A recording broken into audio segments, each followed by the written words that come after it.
Olá pessoal, tudo bem? Bem-vindos mais uma vez ao nosso canal. Hoje nós vamos ter uma conversa muito interessante, muito relevante para você, pois nós falaremos sobre relacionamento. E para isso eu convidei essa pessoa que está aqui do meu lado e eu vou apresentar ela já para você. Mas o meu pedido aqui agora é para você acompanhar a gente até o final desse vídeo e já se inscrever correndo aqui no canal e ativar o sininho para você não perder nenhuma das nossas novidades por aqui.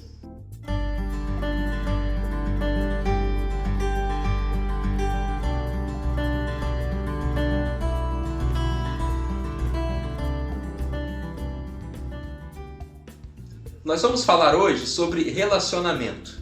Eu não tinha outra pessoa melhor para convidar, para conversar com a gente sobre esse assunto do que você, Ellen Paz. Eu quero agradecer então a sua presença, a sua participação aqui em nosso canal. Você que é mentora de relacionamentos, você que é uma amiga nossa particular também. E certamente todo o conhecimento que você tem nessa área vai ser muito enriquecedor e de muita validade, não só para mim, mas para todo mundo que acompanhará esse vídeo com a gente. Então, obrigado pela sua participação aqui com a gente, tá? Um prazer meu mesmo, pastor. É uma alegria muito grande estar aqui com vocês, né? Com você, podendo acrescentar e aprender também. Show de bola. Você vai curtir demais, eu tenho certeza disso. A gente sabe pela palavra de Deus, quando a Bíblia diz que nós fomos criados à imagem e semelhança do Senhor, que algumas das características presentes em Deus, elas foram transferidas e colocadas em nós também. E uma dessas características, uma dessas marcas da imagem e semelhança de Deus em nós, é exatamente a necessidade e a capacidade da gente se relacionar. Porque a gente sabe, Ellen, que o nosso Deus ele não é uma pessoa só. O nosso Deus ele existe eternamente em três pessoas, o Pai, o Filho e o Espírito Santo, e a gente recebeu isso de Deus, não é? Essa necessidade da gente se relacionar com as outras pessoas. Uma das necessidades mais básicas que a gente, enquanto ser humano, tem realmente é de compartilhar, dividir pensamentos, sentimentos e sentir que a outra pessoa sabe, conhece de verdade o que nós sentimos, o que nós também pensamos. Isso só é possível quando a gente se relaciona com uma pessoa da mesma espécie, com outras pessoas. Mesmo que a gente não viva em família, que a gente não tenha uma família formada, a gente busca interagir, a gente busca estar em outros ambientes que a gente consiga compartilhar, que a gente consiga conversar, que a gente consiga estar com pessoas também. E quando Deus criou Eva, então, e a trouxe para Adão, surgiu o tão famoso casamento. E o casamento ele precisa ser muito valorizado, né? Ele precisa ser bem visto, ele precisa ser bem olhado, porque a Bíblia, exatamente, ela valoriza muito o casamento, tanto que uma das figuras usadas na própria palavra de Deus para ilustrar e representar a nossa relação com Jesus é exatamente de um casamento, como ele sendo um noivo e nós, a igreja, sendo a noiva. Você acha, Ellen, que nos nossos dias o casamento perdeu um pouco assim do brilho, da beleza e da profundidade que ele realmente tem? Muito. Eu acredito que, na verdade, a gente perdeu a ideia principal de Deus de quando ele criou o casamento, que é realmente que fizesse a gente viver o coletivo e entender como ele deseja que a gente se relacione com ele. Né? Porque quando a gente vive em família, principalmente quando a gente se casa, duas pessoas diferentes compartilhando o mesmo teto, com experiências, criações diferentes, com jeitos diferentes. Quando Deus coloca dessas duas pessoas debaixo do mesmo teto, Ele quer o quê? Que a gente se desenvolva, que a gente cresça, que a gente busque, que a gente entenda os nossos papéis, que são diferentes, assim como no nosso relacionamento com Ele também. A gente precisa buscar esse aperfeiçoamento, a santidade, a gente precisa buscar a comunhão. E nesse relacionamento, não só do casamento, mas quaisquer outros relacionamentos, ele representa uma via de mão dupla, né? A gente, ao mesmo tempo que vai, tem que ter alguém vindo. Porque eu imagino como uma cisterna, assim, por exemplo, né, em que você só tira. E não entra nada, e não recebe nada de ninguém. Em algum momento, a pessoa acaba adoecendo porque fica literalmente esgotada. Eu reconheço na Bíblia, quando em várias passagens a gente consegue ver os papéis, né, da mulher, da esposa e do marido, a questão de complementariedade. Um complemento, não são iguais, os papéis não são iguais, as funções não são iguais, até biologicamente não somos iguais, homens e mulheres não são iguais, somos criados diferentes. E essa questão de complementar significa que cada um precisa fazer a sua parte para se doar, para fazer acontecer, para fazer com que as coisas funcionem.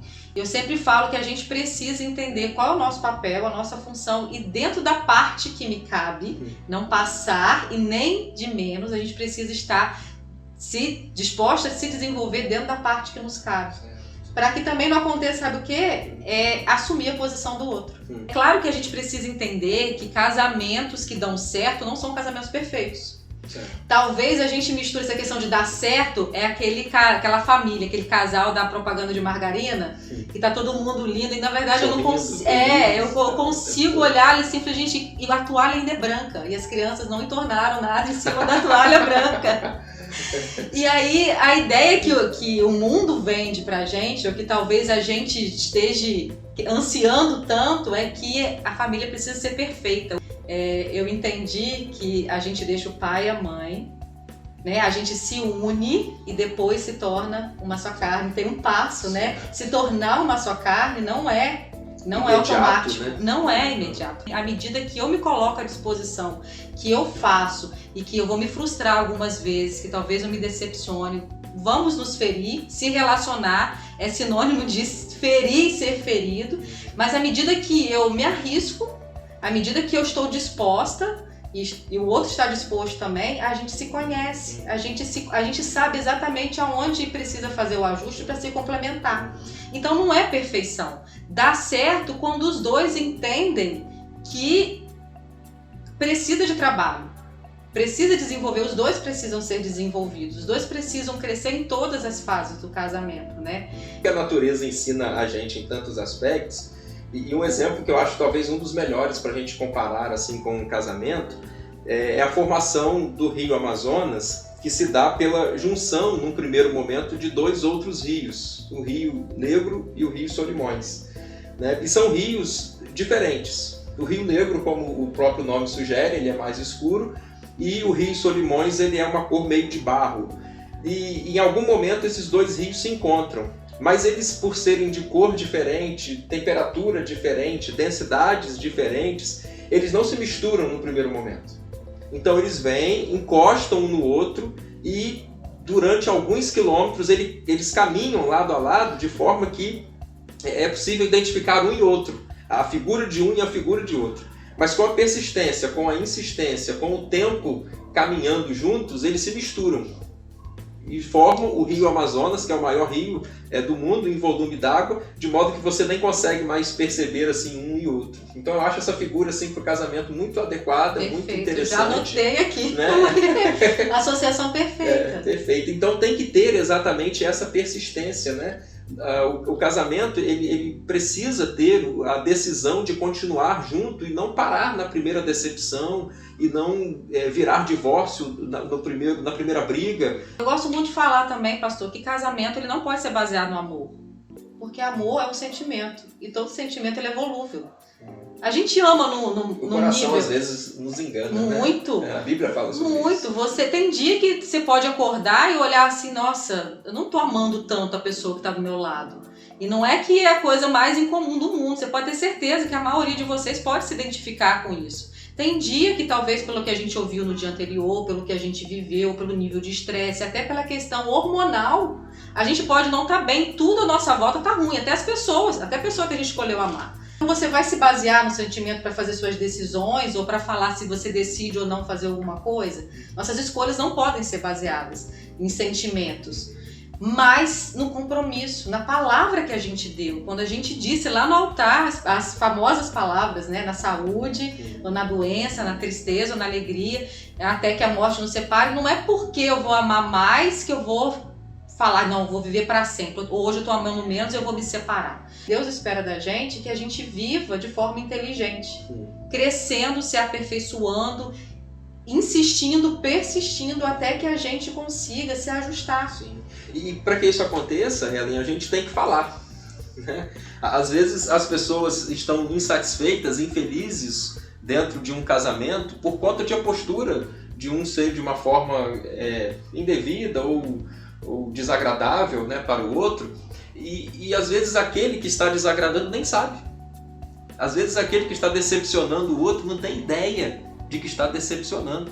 Então, eu diria que é totalmente fundamental ter uma boa relação e uma boa comunicação dentro do relacionamento. Eu estou errado? É isso mesmo? Exatamente. Sem comunicação, seja ela verbal, seja ela, né, facial, através de gestos, a gente não consegue se expressar. E se eu não consigo me expressar, como é que o outro vai saber o que eu preciso? Quais são as minhas necessidades? Depois que você fala, o outro vai entender, né? Não adianta a gente querer que o outro faça o que a gente deseja se a gente não mostra. Não expressar isso. Não expressa. Então, isso acontece nas pequenas coisas, nas grandes coisas também. E a gente precisa entender que o outro pensa diferente. Existem dentro da... A gente é professor também, a gente tem uma formação pedagógica, a gente entende que cada pessoa tem um caminho para aprender. Tem um processo, cada um aprende. Tem um tempo, né? Uma facilidade. Exatamente. E que eu posso aprender de primeira, eu posso entender, eu posso pescar de primeira, mas o outro não. E não significa que ele esteja fazendo para tirar nossa paciência ou para mostrar que está fazendo de propósito. É porque tem o tempo. E não é a primeira vez, na primeira conversa, a segunda, a gente precisa exercitar esse dom do diálogo para que a gente entenda, conheça o outro de verdade, entenda como é que esse processo, ele entenda exatamente o que eu quero. E o casamento, como qualquer outra situação da vida, ele passa por várias fases. Como quando na chegada de filho ou filhos, né? A vida muda e muito, né? Porque o sujeito que antes só exercia a função dentro de casa ali de marido e de esposa, agora além de marido e de esposa, passa a exercer também a função de pai e de mãe. E quando é de primeira viagem, então, quando é no lidar com o primeiro filho, tem que aprender tudo outra vez. Tudo. Não é assim? Parece que é um outro relacionamento. Parece que a gente casa de novo e que a gente está casando com uma pessoa diferente. Por isso a questão da gente se aperfeiçoar, da gente estar se conhecendo sempre. Quando o primeiro filho vem, chega, muda a nossa visão, a perspectiva de mundo, nossos valores mudam, nós somos outras pessoas. Pessoas completamente diferentes. E eu não conheço o outro como pai, o outro não me conhece como mãe, a gente precisa... E nem a gente se conhecia como tais, porque nunca tinha sido, né? Eu falo que eu me perdi. Uma experiência nova para todo mundo. Eu costumo falar que eu me perdi, quando eu me tornei mãe eu me perdi, eu tive que me encontrar novamente. Então se eu estava perdida, imagina quem se relacionava comigo. Como que agora, quais são os gostos, quais são as preferências, os horários, agora ela realmente... As prioridades. Né? Quais são as prioridades, a rotina. Como é que fica a rotina? Então, a gente precisa ter um cuidado muito especial no casamento quando os filhos chegam. No cuidado que eu digo de se conhecer novamente. E eu sei que é muito difícil porque o tempo é escasso, né? O tempo, às vezes a paciência, porque a gente está lidando com muitas coisas ao mesmo tempo.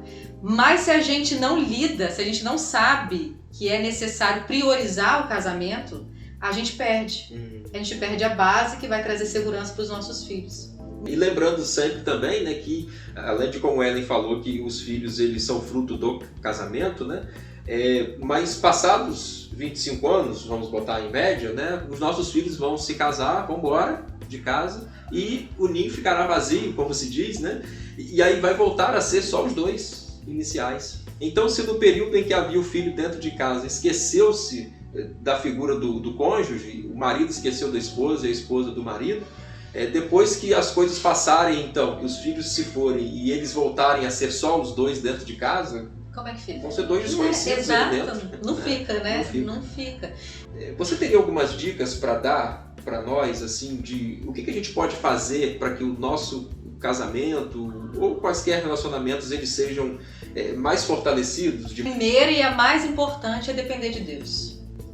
Porque se for na força do nosso braço, a gente não consegue se modificar, se deixar ser lapidado pela outra pessoa, para se ajustar a outra pessoa. Deus faz isso na gente, não é fácil. E é somente realmente através dele que nos ajuda a perdoar, nos ajuda a reconstruir, nos ajuda a persistir. Então tem que depender dele e a transformação tem que vir dele. É a terceira dobra do cordão, né, que a Bíblia fala, né? No Eclesiastes, Salomão diz que quando o cordão ele tem 3 dobras, ele não se arrebenta com facilidade. E a gente associa muito bem essa terceira dobra do cordão à pessoa de Deus presente, né, no relacionamento. A outra dica que eu posso dar é se conheça. Primeiramente, conheça a si mesmo, porque hoje em dia a gente tem jogado um fardo muito grande na vida dos nossos parceiros. Existem necessidades que somente Deus pode suprir em nós e atitudes que somente nós podemos tomar. Não adianta eu me casar ou estar casada esperando que o outro supra essa necessidade.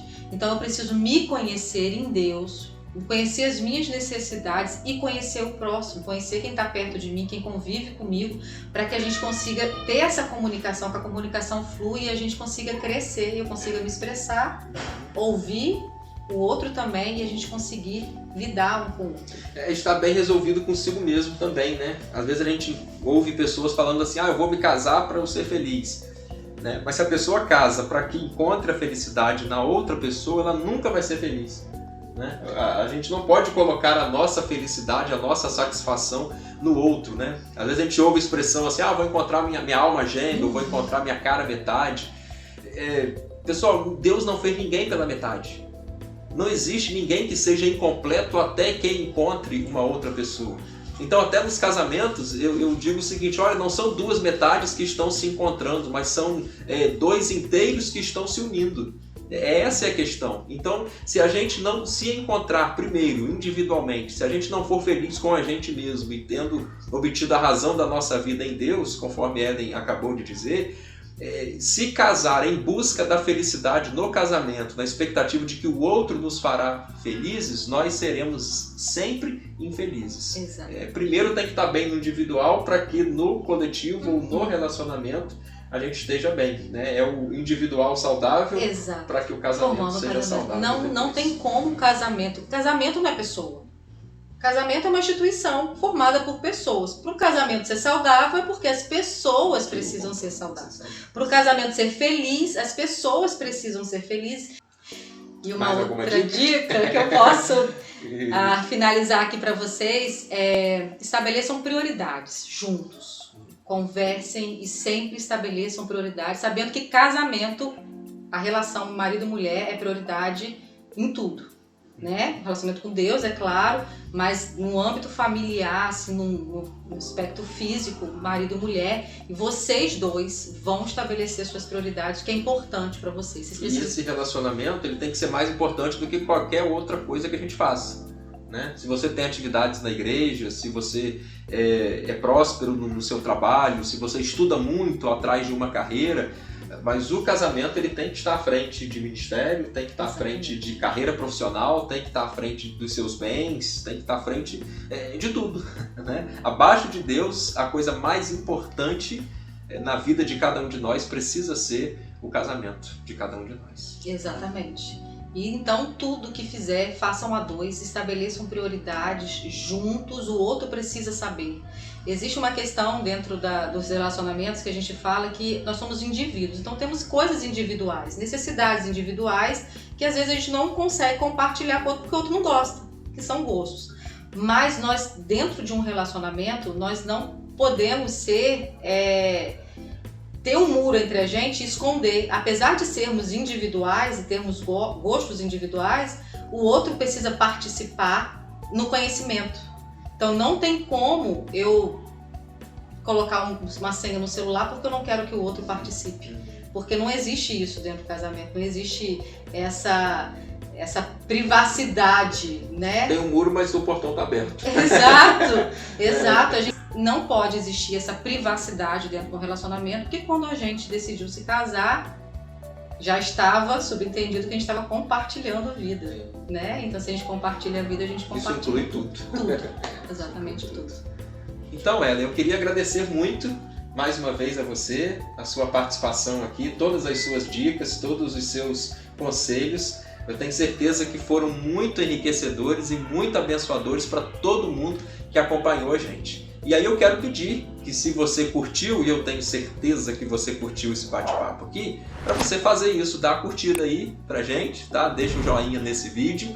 Eu queria que você também deixasse algum comentário aqui sobre qual tópico que chamou mais a sua atenção, ou qual aspecto você já tem praticado no seu casamento, ou que você pretende praticar. E gostaria que você também compartilhasse esse vídeo com todo mundo que você conhecer, porque eu tenho certeza que ele terá muito a somar e a acrescentar no relacionamento das pessoas que você conhece. Tá bom? Ellen, que Deus abençoe sua vida, que Deus abençoe seu casamento com o Gustavo, que Deus abençoe os seus filhos, a sua casa, a sua família, seus ministérios na igreja, que aonde você for e onde quer que você vá e faça o que quer que você seja a luz do Senhor e brilhe na luz de Jesus. Amém, tá pastor. Obrigado pelo convite, é um prazer mesmo. Quando eu falo que é um prazer, a honra é minha estar aqui com você, podendo compartilhar e crescer. Acho que quando a gente compartilha, a gente cresce também, né? Muito obrigada. Valeu, eu que agradeço. Então, obrigado, pessoal, por ter nos acompanhado até aqui. Fiquem todos na paz do Senhor e que Deus abençoe a cada um dos queridos. Tchau.